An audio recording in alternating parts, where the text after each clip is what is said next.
Eh bien, bonjour à tous. Merci de votre présence ici pour participer à ce webinaire Eureden Siforma qui a comme titre « Comment le PMO d'Eureden a piloté la refonte des processus et des pratiques PPM de la DSI ».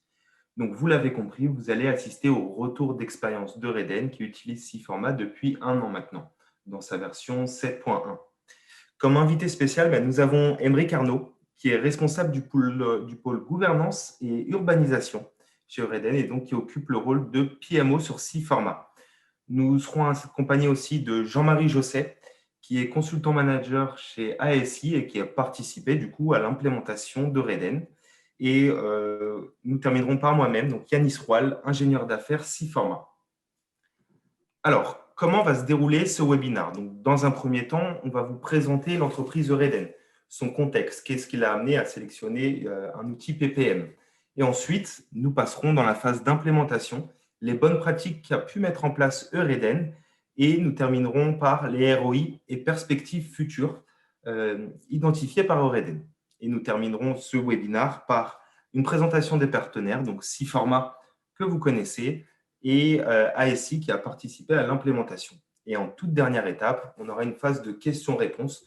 Donc, ce sera l'occasion aussi de répondre à toutes vos questions. Et d'ailleurs, pendant la présentation, vos micros sont coupés. Mais vous avez en bas de l'écran Zoom un onglet questions-réponses. Vous pouvez déposer vos questions pendant toute la session et nous y répondrons en fin de webinaire. Et désormais, Aymeric, je vais te donner la main. Merci Yanis. Donc, bonjour à tous. Aymeric Arnaud, donc, je suis le PMO chez Eureden. Et donc, comme Yanis l'a dit, je vais passer en plein écran, pardon. Je vais commencer par présenter rapidement ce qu'est Eureden, et puis après le contexte de la mise en place de 6 formats et comment s'est faite l'implémentation et voilà, et à quoi nous sert 6 formats, ce qu'il a pu nous apporter et les évolutions qu'on voit encore dans l'outil pour les mois ou les années à venir. Donc pour commencer, Eureden, c'est un groupe alimentaire coopératif breton, donc, qui est né en janvier 2020.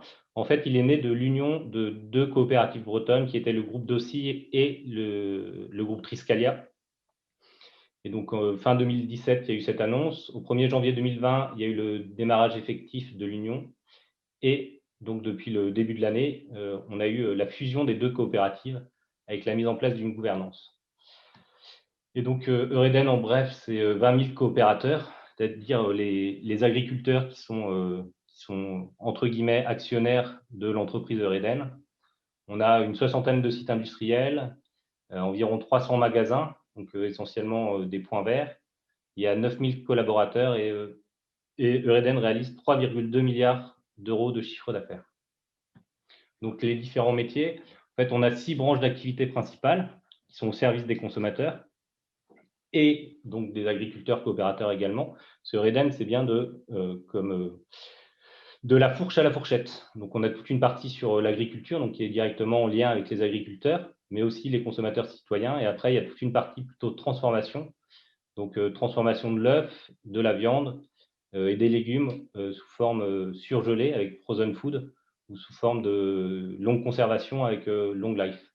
Donc, les 2 marques peut-être les plus connues d'Eureden sont la marque Dossi pour tout ce qui est boîte de conserve et la marque Paysan Breton pour tout ce qui est légumes surgelés. Et donc, on a aussi une dernière branche d'activité qui est donc la distribution verte, donc tout ce qui est magasin point vert en Bretagne pour les jardineries. C'est essentiellement de la jardinerie. Voilà. Et pour accompagner ces différentes branches d'activité, on a toute une direction de fonction support, donc qui passe par le juridique, par les achats ou par la finance, et également les systèmes d'information qui sont au sein de ces fonctions support. Et donc, on va voir comment, au niveau de la DSI, on a implémenté et mis en place 6 formats. Donc voilà, si on arrive sur le contexte, donc on va voir comment était organisée la DSI avant 6 formats et pourquoi on a décidé de mettre en place 6 formats. Donc en fait, avant, comme je viens de l'expliquer, Eureden est l'union de deux coopératives. Donc, il y avait deux DSI, évidemment, dans cette union-là. Et donc, dans notre cas, on avait deux outils de gestion de projet et de suivi des temps différents. Donc, d'un côté, on avait Siforma en version 6, donc une version on-prem et client lourd. Et de l'autre côté, on avait Easy Redmine. Donc, deux outils, forcément, ça entraîne une difficulté à gérer le portefeuille projet au sein de la DSI, à piloter les capacités à faire des équipes. Si une partie des équipes était dans un outil, l'autre partie dans l'autre outil, pour faire des projets transverses entre les deux équipes, il fallait jongler d'un outil à l'autre. Et en plus, ces outils-là nous servent à faire la facturation au métier. Donc, ça générait une complexité supplémentaire pour la mise en œuvre de nouvelles règles de facturation. Et donc, il y a une étude qui a été lancée et qui a conduit au projet d'implémentation de Siforma. Moi, j'étais plutôt côté de l'entreprise qui utilisait Siforma. Donc, pour que ce choix soit vraiment indépendant, sans arrière-pensée, parce qu'on créait vraiment une nouvelle DSI, moi, je me suis retiré de cette étude et j'ai juste donné mes besoins. Et ce sont d'autres acteurs qui ont fait le choix de Siforma, au final. Et donc, les principaux objectifs du projet, comme vous avez pu le comprendre, c'est converger vers une solution unique de gestion de projet. Comme ça a été Siforma, c'était aussi monté sur une version en mode SaaS. C'était un des critères de choix des différentes solutions. Et puis après, ça a aussi permis d'appliquer des processus DSI Eureden Group. Donc voilà, faire fi des processus qu'on avait avant et vraiment recréer des nouveaux processus pour la nouvelle DSI qui se créait. Et donc, en livrable de ce projet, on a visé la description des processus, une plateforme applicative paramétrée, un dossier d'exploitation, évidemment, et aussi, et une partie très importante, ça a été la formation des utilisateurs et la mise en place des interfaces de facturation envers nos métiers. Donc là, c'est juste un petit slide pour reprendre le pourquoi et où est-ce qu'on a voulu aller. Donc, comme j'ai dit, il y avait deux DSI avec plusieurs sites, deux outils de gestion de projets différents, donc des méthodes de pilotage différentes, des façons de faire différentes. Et donc, en fait, le but final de cette implémentation, ça a été une harmonisation. Donc, une harmonisation de nos façons de faire, du suivi de projet, avoir un seul lieu pour être capable de piloter les différents portefeuilles de projet. Donc, ça a été vraiment ça, ce qui a été recherché dans la mise en place d'un format unique. Et donc, si on passe sur la partie implémentation, donc on va voir où est-ce qu'on a mis en place Siforma, parce que j'ai parlé de la DSI, mais ça n'est pas que à la DSI. La manière, un petit peu les différentes étapes qui ont été mises en place pour l'implémenter, et puis quelques bonnes pratiques et axes d'amélioration qu'on a pu constater pendant ce projet. Donc, le périmètre, ça a été la DSI de Eureden Group et également un service de notre direction transformation, organisation et ressources humaines qui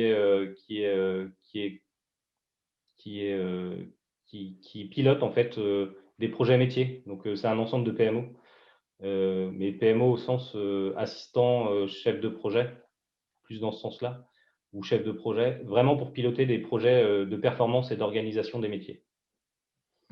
Donc, en fonctionnalité, c'était la gestion de projet, l'affectation des ressources, la gestion des ressources, la gestion des feuilles de temps, puisque tous les collaborateurs de la DSI, tout du moins, saisissent leur temps dans l'outil, la gestion du portefeuille et des différents programmes. Et aussi, une petite spécificité, on a décidé de faire une reprise de données réduite au strict nécessaire, c'est-à-dire l'historique, on ne l'a pas repris, on a repris un petit historique sur les projets en cours et donc qui était en cours au moment de la bascule. Voilà, et puis une interface avec la comptabilité pour la facturation métier. Et donc, en termes de people, ça représentait 220 personnes. Donc, un administrateur, 6 PMO, donc 109 chefs de projet. Sur les chefs de projet, il y en a une vingtaine, je pense, qui sont à peu près qui sont à la DSI. Et les autres sont des chefs de projet ponctuels des différents métiers justement qui participe aux différents projets menés par la direction RH, 4 responsables de portefeuille et pour la DSI, une centaine de collaborateurs donc, qui utilisent Siforma pour saisir leur temps et voir leur plan de charge. Donc là, je vais juste faire un petit focus sur les différents rôles à la DSI parce qu'on n'a pas toujours tous les mêmes définitions. Le PMO à la DSI, il est là pour garantir la cohérence des projets informatiques avec les orientations stratégiques prises dans le cadre du schéma directeur. Également assurer la gestion du portefeuille projet, donc de la collecte à la feuille de route. Il doit aussi avoir une vision globale et transverse de l'avancement de l'ensemble des projets en cours et à venir. Il y a toute une partie aussi accompagnement des équipes sur les outils et sur la méthodologie. Et puis, il y a une partie plus assurance qualité, en fait, s'assurer que les temps sont bien validés et appliqués et s'assurer que les planifications sont bien réalisées aussi. Il y a aussi le chef de projet qui, lui, est le garant de la méthode projet dans son projet. Et il a un management transversal d'une équipe projet. Donc, c'est lui qui maîtrise le périmètre, les contraintes et les risques et qui garantit le respect des engagements. Après, dans son projet, il organise les activités du projet aussi. Donc, le qui, le quoi, le quand. Et c'est lui qui informe sur l'avancement du projet aux différentes instances et qui applique les temps sur les projets. On a aussi 2 autres rôles, qui sont le manager d'équipe. Donc lui, il va s'assurer de la disponibilité des ressources de son équipe pour participer à un projet. Et puis, il va valider aussi les temps saisis dans l'outil. Et puis, on a le ressource ou le collaborateur qui, lui, va saisir ses temps dans l'outil et il se servira de l'outil pour voir un petit peu les actions ou les projets sur lesquels il est affecté pour les semaines à venir. Donc, avec ces différents rôles, en fait, c'est le premier processus et à peu près le seul que je vais vous présenter, c'est sur la saisie des temps et la replanification des projets. C'est un des premiers processus qui est ressorti lors de l'implémentation. En fait, on a décidé que pour le dernier jour ouvré d'une semaine, les différents collaborateurs devaient saisir leur temps passé et présenter leur feuille. Une fois la feuille présentée, en fait, ça arrive au manager qui, lui, pour le lundi soir, va valider ou non les temps de la semaine précédente. Donc, on voit, il y a des petits workflows. S'il valide, ça retourne vers le collaborateur pour qu'il corrige. S'il ne valide pas, pardon. S'il valide, ça passe au niveau projet, parce qu'il y a une approbation au niveau des projets. C'est quand même eux les responsables des délais et des coûts. Donc, c'est lui qui va dire au final si la personne a bien travaillé ou plutôt a bien travaillé sur la bonne activité. Il peut y avoir aussi ce souci-là dans les projets avec un petit peu trop d'activité ou un peu trop détaillé. Le collaborateur ne sait pas forcément sur quelle activité précisément saisir et donc le responsable projet a la possibilité de mettre à réviser cela. Donc en fait, avec ce petit processus, ça a permis d'assurer que les temps sont bien saisis et donc qu'en fin de mois, on facture bien nos clients. Et donc c'était déjà un des premiers points, un des premiers objectifs de la mise en place de l'outil. Et donc avec ce petit processus, ça a permis d'assurer cette partie-là. Et évidemment, je ne l'ai pas dit, mais au moment où le responsable de projet applique les temps, il va aussi faire une analyse et puis une replanification de son projet. Si jamais des gens ont passé plus de temps sur une activité, il va se renseigner sur pourquoi, ou s'ils ont passé moins de temps. Est-ce que c'est parce qu'ils n'étaient pas dispo ou est-ce que c'est parce qu'ils sont allés plus vite? Donc, il y a tout un petit travail d'analyse et de replanification à faire. Et donc, sur la démarche à proprement parler de l'implémentation de la solution, en fait, on a eu toute une partie atelier paramétrage, une partie formation qui a été en partie en parallèle de la partie atelier paramétrage, et puis après, le démarrage et l'accompagnement. Donc, sur les ateliers et le paramétrage, on a eu le lancement, il y a eu une animation de différents ateliers, justement, entre autres, pour redéfinir nos processus. Et une fois nos processus définis, il y a eu le paramétrage de Siforma. On a aussi fait l'interface avec les outils tierces que sont la compta chez nous, et puis la validation de l'environnement. Sur la partie formation, on a eu toute une partie de support de formation et d'animation. En fait, on a dédié une équipe de key users, donc d'utilisateurs clés, qui ont été formés, pas en présentiel, mais en visio, parce qu'on était en période de confinement. Donc, on a tout s'est réalisé à distance, qui ont été, donc je disais, formés un peu plus en profondeur et qui ont servi ensuite de support et vraiment d'utilisateurs clés vers qui les différents utilisateurs, quand on a ouvert à toute la DSI, vers qui les utilisateurs pouvaient se retourner pour avoir un peu plus d'informations ou quand ils avaient des questions. Comme ça, on était assez nombreux en assistance au démarrage. Donc, sur le démarrage, on a eu une phase pilote et puis le déploiement global. Et puis, en accompagnement, en fait, tout au long de la démarche, et on a eu de la part de notre partenaire des conseils sur les usages, des améliorations sur l'outil, puis un petit peu plus tard, on a fait un bilan des usages. Jean-Marie, tu veux peut-être rajouter quelque chose sur cette partie? Effectivement, quelques compléments là, sur effectivement, cette démarche. Alors déjà, effectivement, là, on l'a fait en termes de timing, ça s'est fait finalement assez rapidement, puisqu'on a validé, vous avez validé le lancement du déploiement début avril, avec une contrainte pour finir, pour être opérationnel début juillet, puisque c'était le démarrage de votre année comptable. Et donc là, effectivement, c'était un délai qui pouvait être ambitieux, surtout qu'en plus, il y avait une contrainte supplémentaire qui était le confinement que tout le monde découvrait, nous comme vous, donc avec des nouvelles habitudes de travail à mettre en place à distance. Et effectivement, on a bien tenu effectivement les échéances, puisqu'on a pu démarrer pile au 1er juillet, où la saisie d'activité s'est faite dès le début, avec tout le référentiel mis à jour, repris. Une phase pilote aussi qui s'est bien déroulée dès le départ, début juin, et qui s'est fait finalement assez rapidement. Et je pense un des critères, effectivement, là, de réussite de la démarche, là, du planning, ça a été aussi la forte implication des key users pendant tout le process. On les a formés dès le départ avec une première formation pour bien qu'ils comprennent les concepts généraux de l'outil. Et puis après, effectivement, ça a été assez efficace sur les ateliers, et ils ont été aussi, du coup, un bon support au démarrage et à l'accompagnement. Ensuite, le deuxième aussi critère aussi qui a facilité aussi la réussite, c'était aussi un choix, et c'était aussi un choix de votre côté, d'aller vers du standard de l'outil. Il y avait eu aussi dans le passé, dans la version d'avant, beaucoup de spécifiques qui a été en place.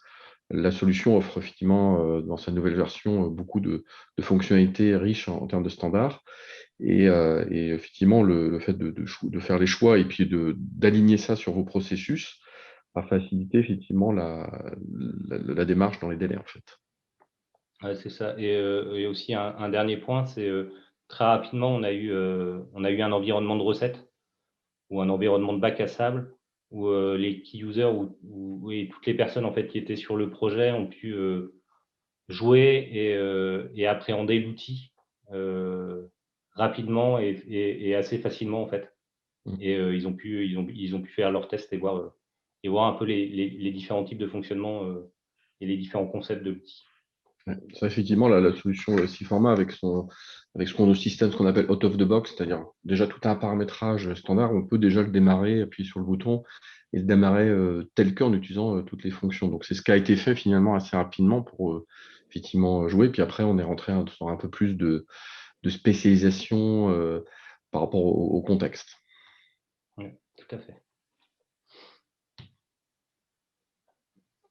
Et donc, sur les bonnes pratiques et les axes d'amélioration, parce que ça s'est passé, ce que disait Jean-Marie, en 3 mois en distanciel.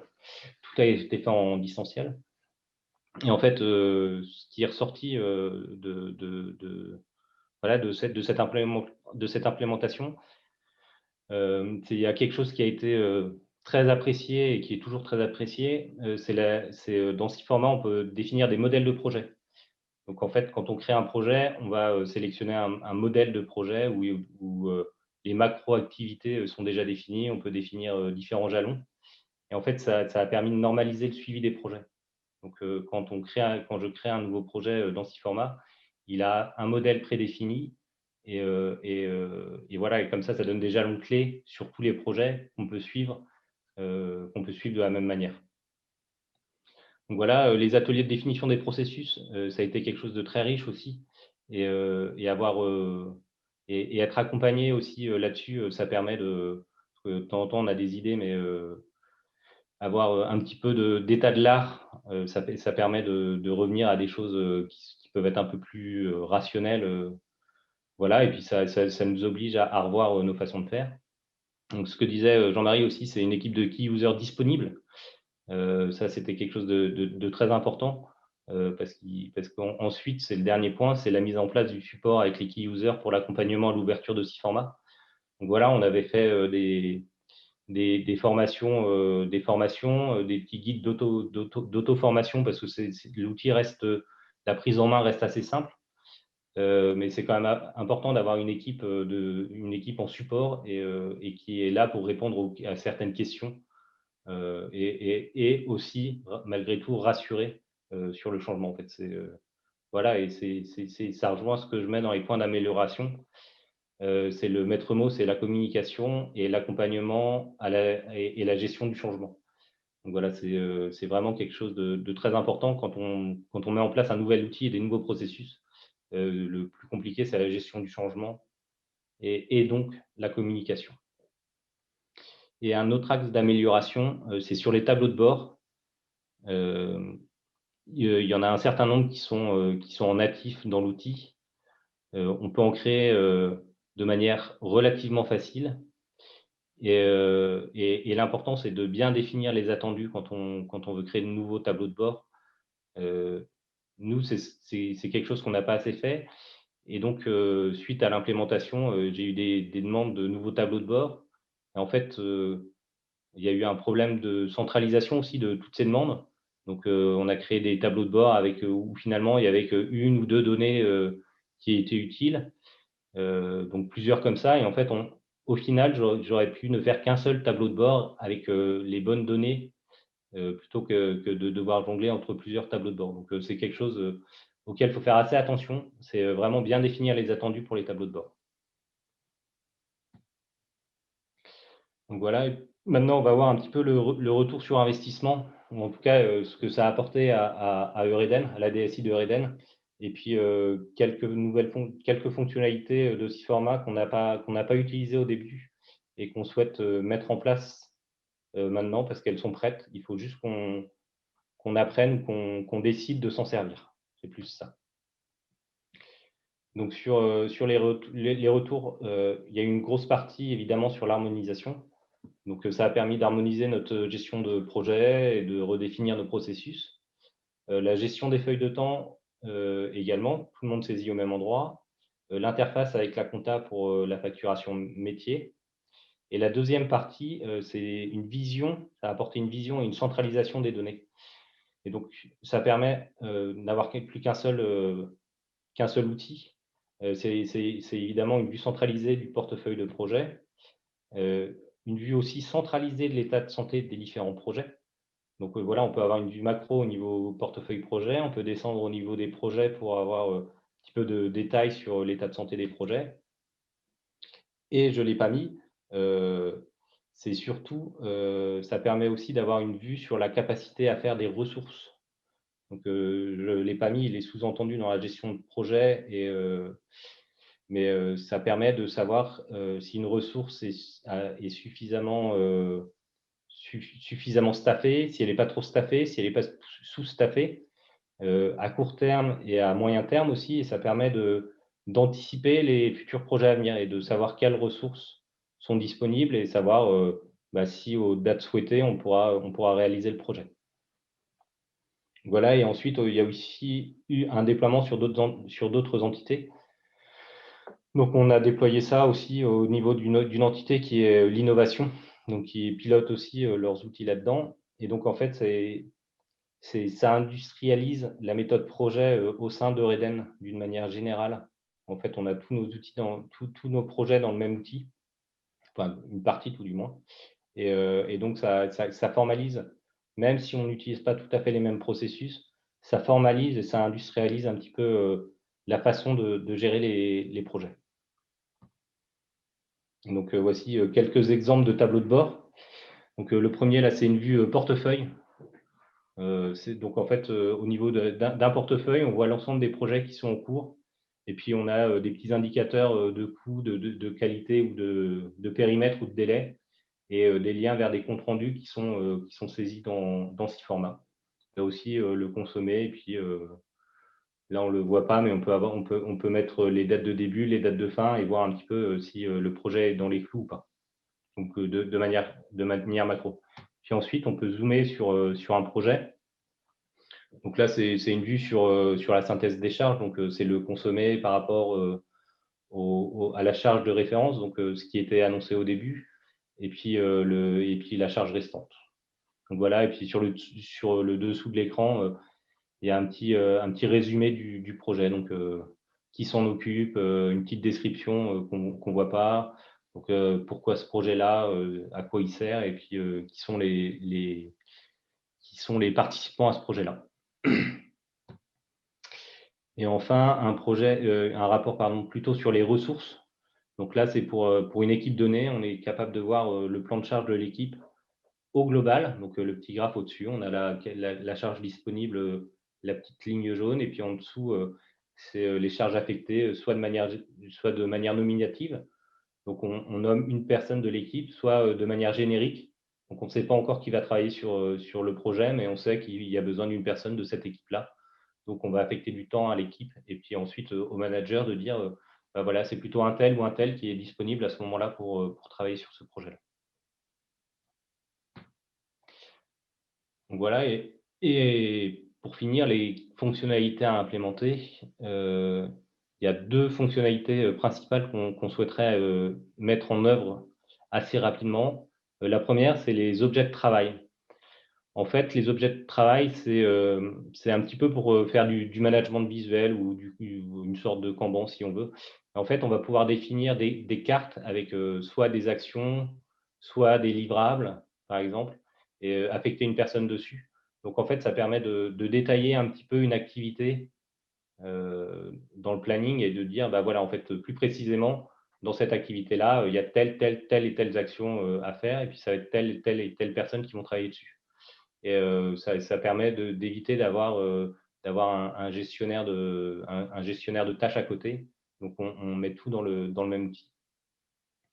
Et de plus en plus, on essaye d'orienter nos projets vers de la méthodologie agile. Et au sein de SIForma, il y a un module agile, justement, qui permet un petit peu comme sur les objets de travail, de faire du management visuel et de définir des cartes et avec le processus associé.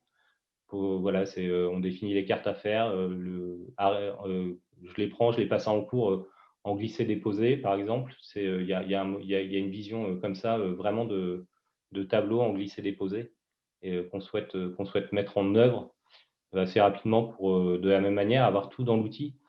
Surtout que, comme je le disais au début, on est multi-site.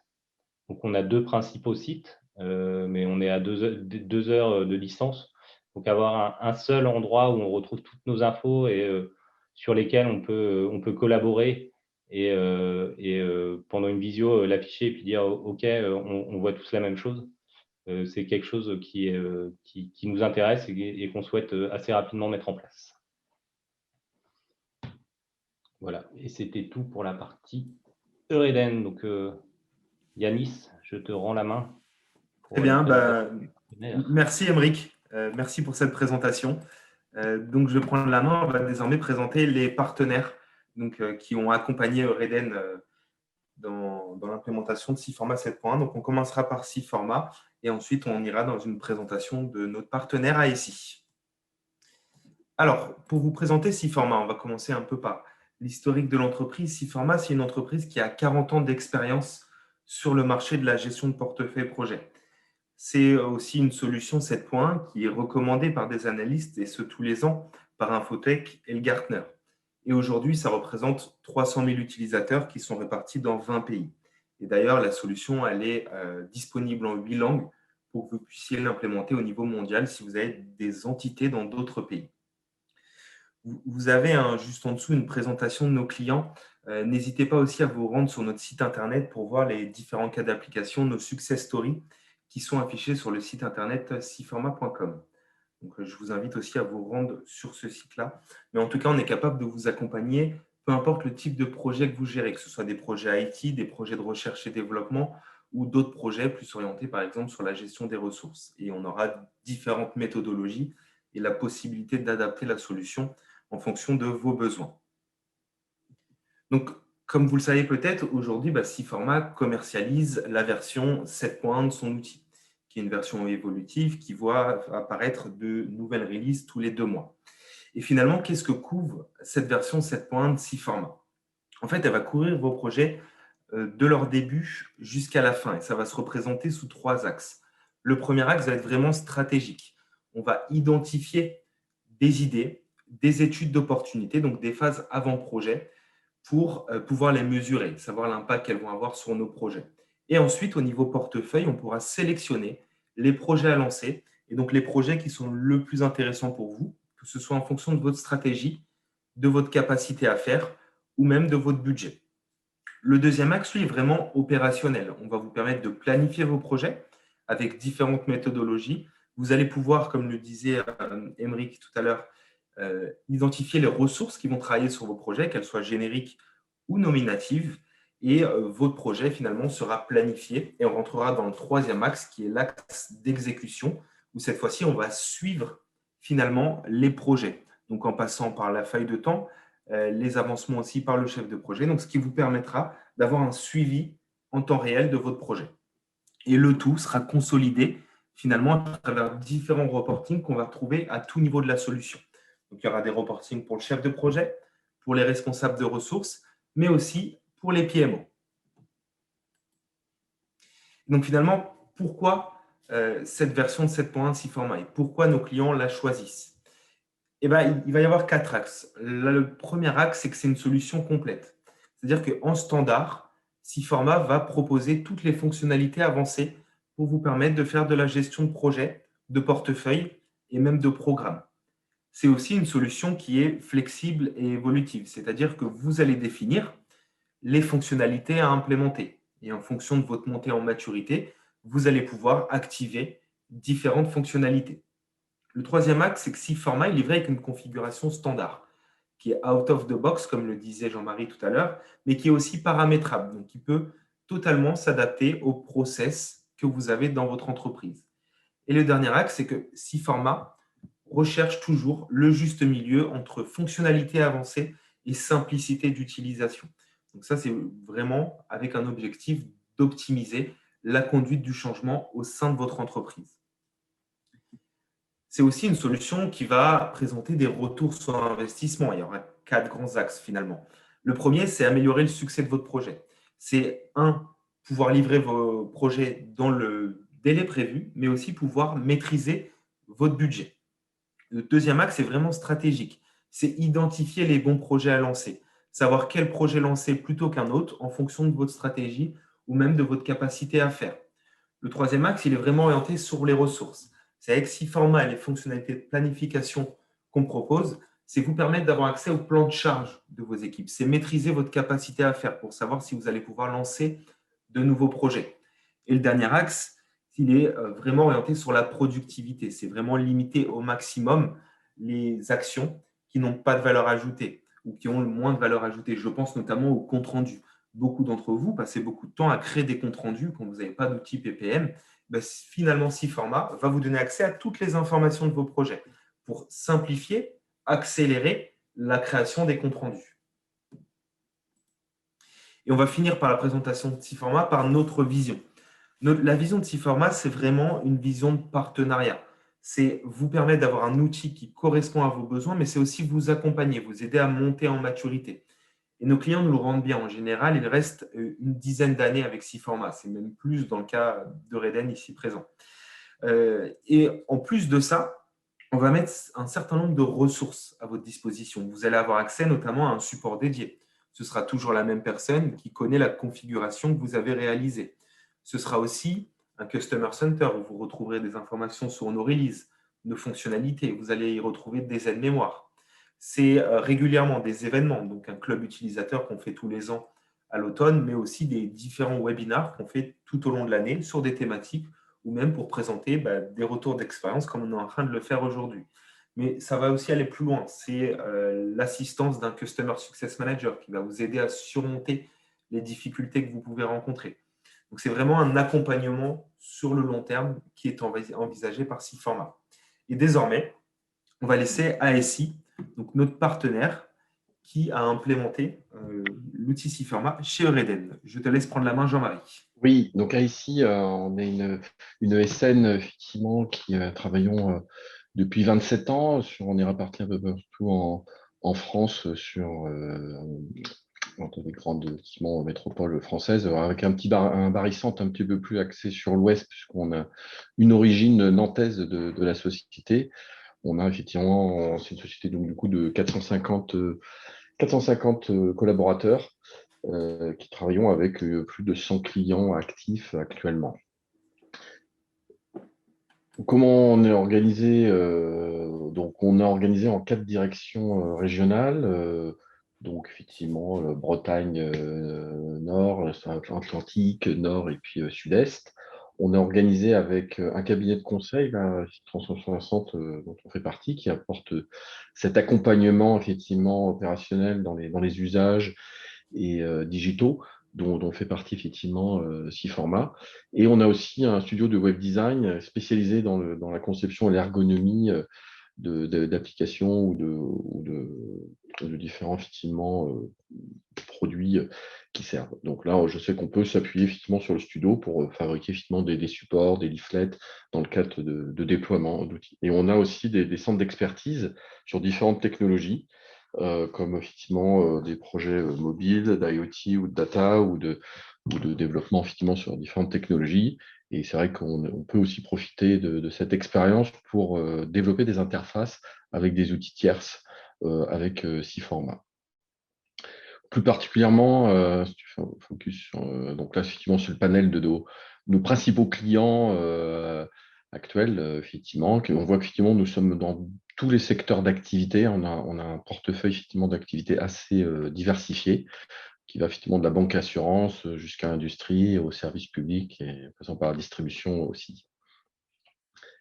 Moi, je suis en charge effectivement d'une entité de pilotage et gestion de portefeuille projet chez SI360. On est spécialisé effectivement sur l'accompagnement à la mise en place de Siforma en partenariat avec Siforma. Donc, on travaille effectivement sur le déploiement finalement de l'outil. Alors, bien sûr, et on l'a vu dans le cas de cet exemple, le déploiement de l'outil ne peut se faire sans un minimum d'accompagnement méthodologique, parce qu'on touche à des notions finalement de méthode, de processus, qui sont effectivement primordiaux dans le cadre de la gestion de portefeuille et gestion de projet. Et on travaille aussi beaucoup sur l'accompagnement et les usages, puisque l'outil, effectivement, aussi touche à des pratiques, des fois, effectivement, un peu techniques dans la partie planification, mais effectivement, il y a un accompagnement des différents rôles utilisateurs, que ce soit du chef de projet, au manager, au responsable de portefeuille, où il faut accompagner finalement tout le monde.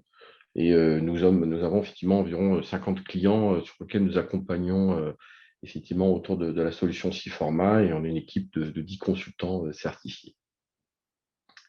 Alors, notre panel d'intervention est finalement assez large. On peut intervenir très en amont sur des phases de cadrage pour auditer les nouvelles pratiques ou des pratiques de gestion de projet, d'aider effectivement dans les usages ou l'analyse de la valeur. Et après, quand on travaille effectivement sur l'implémentation, on va effectivement mettre en place différents ateliers assez participatifs.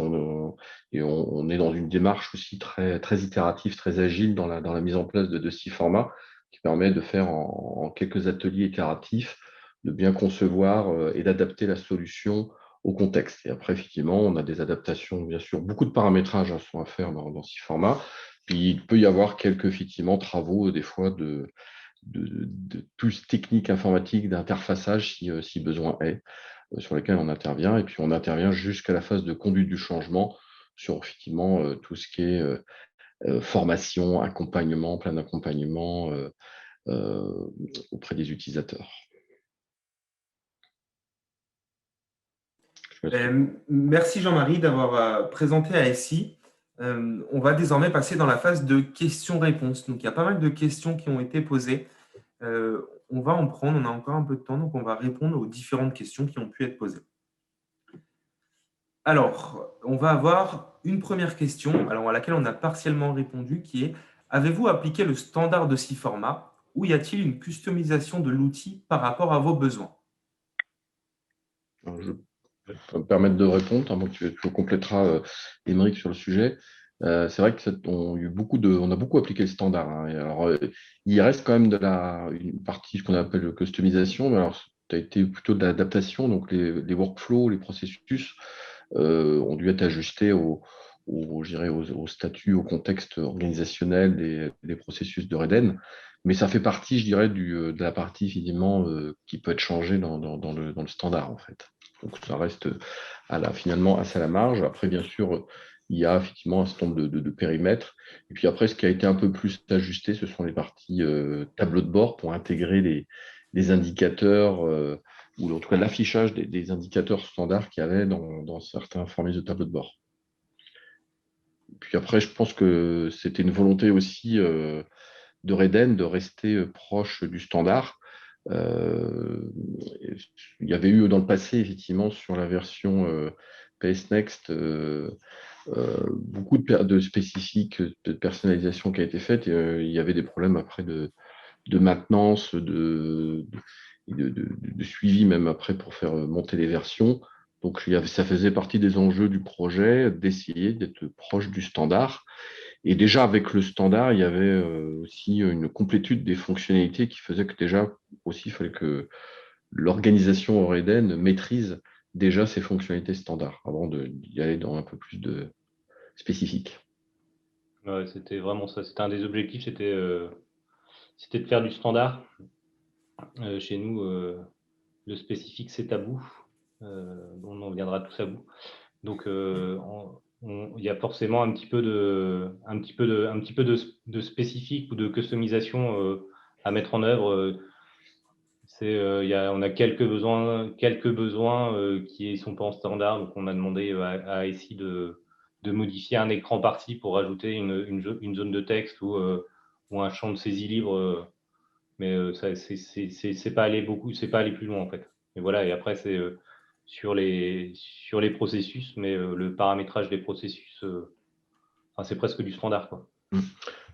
Pour illustrer, là, ça fait 1 an que ça a été effectivement déployé. On a fait deux upgrades de version qui se sont faits de manière assez simple et rapide, en fait. Ouais, tout à fait. Très bien. Une petite question du coup qui est complémentaire à laquelle on a aussi pu répondre. Avez-vous des tableaux de bord standards? Donc des tableaux de bord standard, oui. Il y en a beaucoup. C'est ce que tu disais, Yanis. Il y en a aussi bien sur les portefeuilles que sur les projets ou que sur les ressources. Après, ils conviennent. C'est la difficulté des tableaux de bord. Ils conviennent pas toujours aux besoins qu'on a. Et en fait, quand on connaît un petit peu l'outil, c'est des choses assez simples à redévelopper. On peut assez facilement recustomiser des tableaux de bord et les modifier. Mais oui, il y a des tableaux de bord standards qui, de mon point de vue, n'étaient pas suffisants. Donc, on peut en créer assez facilement. De nouveaux. Et je considère pas ça comme un spécifique. Enfin, c'est du spécifique pour nous, mais je considère pas la création d'un nouveau tableau de bord, puisqu'on s'appuie sur les données qui existent, comme un spécifique de l'outil. Émeric aussi s'est posé la question aussi à un moment donné aussi d'exporter d'un certain nombre de données sur du BI. Oui. Donc ça a été fait pour la partie effectivement facturation, entre autres, analyse des éléments facturés. Après, on s'était dit effectivement peut-être qu'il y aurait peut-être d'autres tableaux de bord à créer à partir de ça. A priori, par rapport au tableau de bord opérationnel déjà existant sur 6 formats, il n'y a pas eu de nouveaux besoins. Déjà, ça y répond de manière suffisante pour le moment en tout cas. Ouais, ça, on en a créé quelques autres pour avoir les données qu'on souhaitait, mais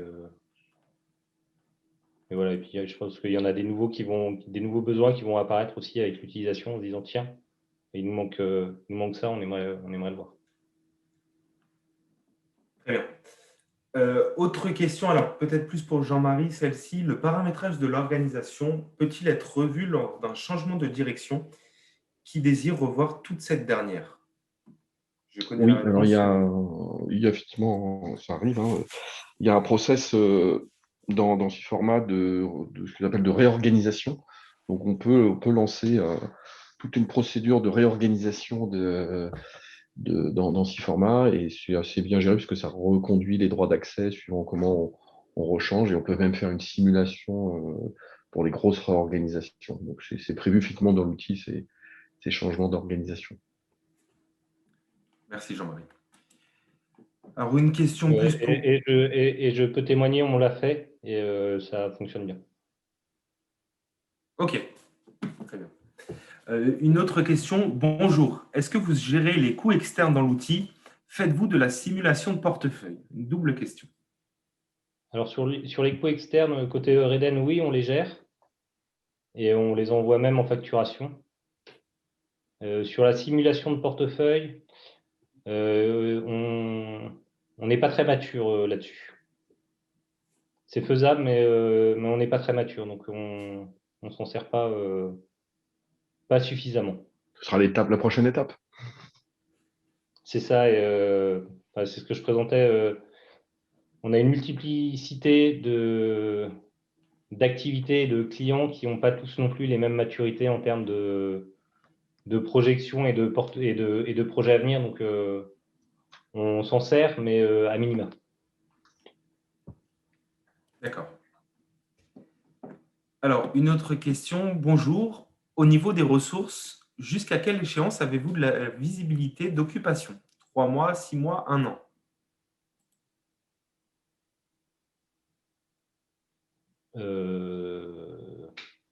On peut même aller plus loin, je pense. Et nous, actuellement, on essaye d'avoir une vision plus ou moins précise à 3 mois. Voilà, après, on tire un peu plus sur les gros projets, mais on essaye d'avoir une vision plus ou moins précise à 3 mois. Enfin, plutôt précise à 3 mois, pardon. D'accord. Mais après, si on a un projet qui dure 18 mois ou 24 mois, on a la vision d'occupation des ressources qui sont sur ce projet-là, sur la durée du projet. Donc, ouais, si le projet dure 3 ans, on aura la vision sur 3 ans pour ces ressources-là. Je ne sais pas Très si ça bien. répond à la question comme il faut, mais voilà. Oui. Alors, une autre question. Dans ce format, est-ce que vous gérez uniquement vos projets ou également votre maintenance en conditions opérationnelles? Côté Eureden, uniquement les projets. Ça a été un choix qui a été fait et on n'a que les projets qui sont dans ce format. Alors, c'est quand même, je vais nuancer c'est quand même géré sans être géré. C'est-à-dire que du coup, pour le suivi de la capacité à faire est prévu du coup par personne l'indicateur de disponibilité et du coup une disponibilité projet et non pas une disponibilité globale. Donc, il y avait quand même globalement par ressource un indicateur qui est mis pour dire, bah, voilà, il est disponible à 60% pour faire du projet, celui-là est disponible à 50% pour faire du projet. Ouais, tout à fait. Exactement. Et si je peux compléter, il est possible aussi dans ce format de gérer des projets en MCO. C'est fait sur certains de nos clients. Bon, même certains sont présents à ce webinaire d'ailleurs. Oui, c'est pour ça que je précisais côté Eureden, on a décidé de ne pas le faire.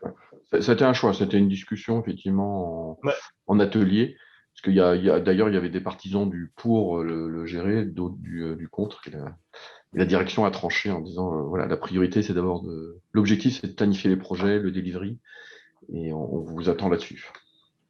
Oui, tout à fait. Très bien, je vois qu'on a encore un peu de temps et encore des questions, donc on va passer à la question suivante. L'utilisation du Gantt a-t-elle été généralisée pour les projets de Reden? Avec quel résultat? Oui, ça a été Oui. fait sans souci. Enfin, c'est un outil Ouais, avec quel Normal pour le chef de résultat? projet pour planifier. Ouais, c'est ça. Après, moi, je vais parler juste de la partie DSI, hein, parce que je sais que les autres directions l'utilisent aussi, le Gantt. Après, le résultat, je sais moins, mais ça permet d'anticiper. Enfin, c'est le principe du Gantt, hein, ça permet aussi de voir les dérives qui arrivent sur les projets, ou si on est en avance, hein, les dérives dans les deux sens.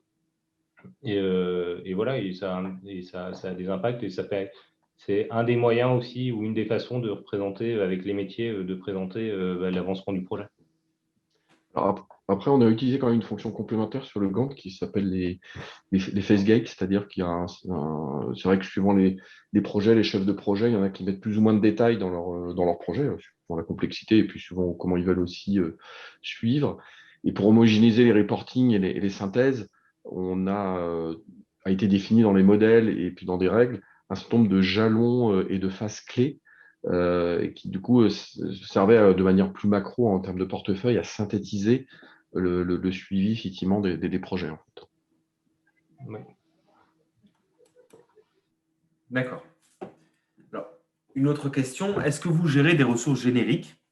Si oui, à partir de quel moment vous décidez de les passer en affectation nominative? Oui, on gère des ressources génériques. À partir de quel moment c'est à géométrie variable. La règle qui est demandée, c'est dans les 4 semaines avoir l'affectation nominative. Mais après, ça dépend un petit peu sur certaines équipes. On sait que si à 15 jours, on n'a pas l'affectation nominative, c'est pas grave et ça aura peu d'impact sur le projet. Parce qu'on sait qu'elle est un petit peu plus disponible et que les ressources sont mutualisables sur un projet. Sur d'autres, pour certains profils un peu plus spécifiques, on essaye d'être au moins à 4 semaines pour avoir une affectation nominative. D'accord. Une autre question, la replanification des projets est à la semaine. C'est une question, n'est-ce pas trop récurrent? Les chefs de projet vous diront peut-être que oui. C'est un choix qui a été fait, mais c'est des replanifications légères, hein. Je pense que c'est par rapport au processus que j'ai présenté, où quand on applique les temps sur un projet, il y a des chances qu'il y ait des impacts en fait sur la planification. C'est ce que je disais, si les gens travaillent plus vite ou travaillent moins vite, il va y avoir des reports qui vont se faire automatiquement. Mais c'est aussi le rôle du chef de projet à ce moment-là. C'est replanification, c'est peut-être un terme un peu fort, mais de vérifier sa planification et de voir aussi les impacts en termes de plan de charge sur les différentes ressources qui travaillent sur le projet. Voilà, après, c'est de la replanification légère, hein. C'est pas de la replanification en profondeur toutes les semaines. D'accord. Alors, une petite question peut-être pour Jean-Marie. L'implémentation passe-t-elle par Java? Alors non. Alors oui, enfin non à 80%. C'est-à-dire pour les utilisateurs tous les utilisateurs, ils n'utilisent plus de Java. C'est-à-dire pour utiliser et effectivement, si format, il n'y a pas du tout de Java, c'est que sur du client web, donc type Chrome, Firefox. Et par contre, effectivement, on a quand même besoin d'un peu de Java, mais c'est juste pour les profils administrateurs. Donc, c'est nous en termes de paramétrage. Et ça a été Émeric aussi pour accéder à quelques fonctionnalités d'administration. Et encore, il y a beaucoup de choses maintenant qui tu ne vas pas souvent dans le designer. Dans le designer, j'y vais un petit peu pour travailler sur les reporting. Et voilà, c'est à peu près tout. Très bien. Alors, une double question d'un participant. Eureden a basculé sur Siforma pour la saisie des heures et reporting projet. Mais est-ce que Siforma est utilisé comme outil d'animation des réunions de l'équipe projet par le chef de projet ou uniquement pour la mise à jour du planning projet? C'est la première question.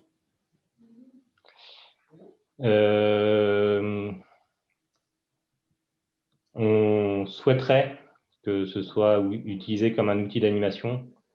Quand je parlais de la communication et de la gestion des changements, ça en fait partie. Il y a beaucoup de fonctionnalités qui permettent d'animer un petit peu les réunions des équipes projet, mais les chefs de projet ont leurs habitudes et ne sont pas toujours enclins à les modifier, à utiliser cet outil pour faire ça. D'accord. Donc, c'est de la gestion du changement et de l'accompagnement pour aussi faire découvrir aux chefs de projet les possibilités de l'outil dans leur animation de projet. Mais les objets de travail peuvent aussi permettre ça et aider à faire adopter l'outil comme outil d'animation. Très bien. Et la seconde question qui est vraiment orientée retour d'expérience cette fois-ci. Eureden utilise-t-il Siforma pour comparer les charges prévues vs les charges réelles consommées afin d'améliorer les estimations de charges? On essaye de le faire en fin de projet, on ne le fait pas semaine par semaine. Je sais que certains chefs de projet le font, mais c'est plus dans le cadre du suivi de projet. Mais on essaye de le faire, nous, plutôt en fin de projet, déjà pour prévoir les avenants si nécessaire auprès des clients, et aussi en effet pour nous améliorer sur les estimations de charges. Très bien.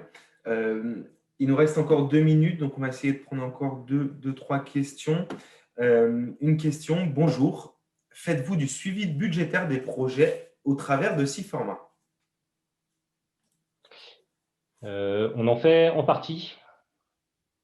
Je ne l'ai pas mis dans les fonctionnalités à implémenter, mais il faut qu'on s'améliore là-dessus. Il y a tout un module suivi budgétaire, justement, et on n'est pas excellent sur la mise en place de ce suivi. Donc là, c'est plutôt un suivi en termes de jours hommes et de people sur toutes les charges annexes que peuvent être le matériel, les honoraires ou du logiciel. Et on n'est pas très fort pour le suivre dans l'outil. Donc on a l'information sur le suivi, on est un petit peu moins doué parce qu'on a un autre outil à côté pour tout ce qui est gestion de nos dépenses et le suivi de ces dépenses à proprement parler. Et le lien entre les deux, on n'a pas encore réussi dans nos process à bien le mettre en place. Ok, mais il existe du coup la possibilité de le faire. Ouais, c'est ça, c'est un de nos axes d'amélioration. Très bien. Alors, une question qui va faire appel à votre mémoire cette fois-ci, c'est la dernière qu'on prendra pour aujourd'hui. Bonjour, vos ateliers de définition du processus mobilisaient quel profil de personnes?